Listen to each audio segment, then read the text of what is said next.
This is just a quick part two I want to make to that original video I put out today. If you are in a small community, like when I was in Europe, we were 7 people to a house, and one of them, everyone had was sharing a room with someone else, but one person had a private room, and he moved out early and went back because of some family thing.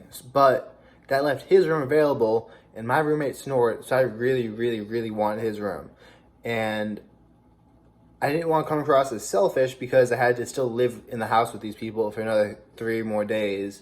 And you don't want to build a bad reputation or tarnish your reputation. So, in that circumstance, what I made sure to do is I asked everyone if I could have the room. And I said, hey guys, you mind if I take this? And like, you want to look at how you phrase that. Because, like, do you mind if I take this? Or if I move in?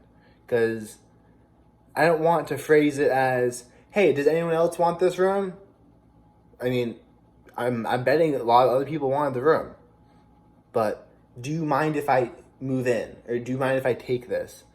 Like, the way you word it helps people, because if they're like, "Yes, I mind that you take it," now they kind of look bad.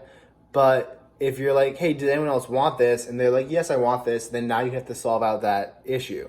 But if you're like, hey, does anyone mind if I take this? And they say, no, we don't mind, then later on, they're not going to be thinking, ooh, Jason took that room and didn't even ask us. They'll be like, oh, yeah, I said he could do that. He got permission. But it's about how you phrase it, too, which can really help it.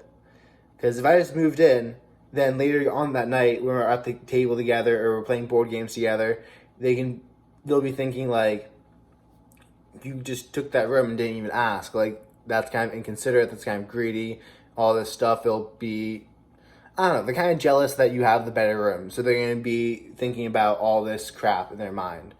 But if you phrase it in a way that makes it difficult for them to say no, and they can give consent, then later on they'll be thinking, well, I gave consent, so he asked my permission. Even if you phrase it so that it's very difficult for them to say no, especially in a public, if you ask it publicly, where they would come across as, and it might hurt their status in the group if they seemed to be unwilling to share.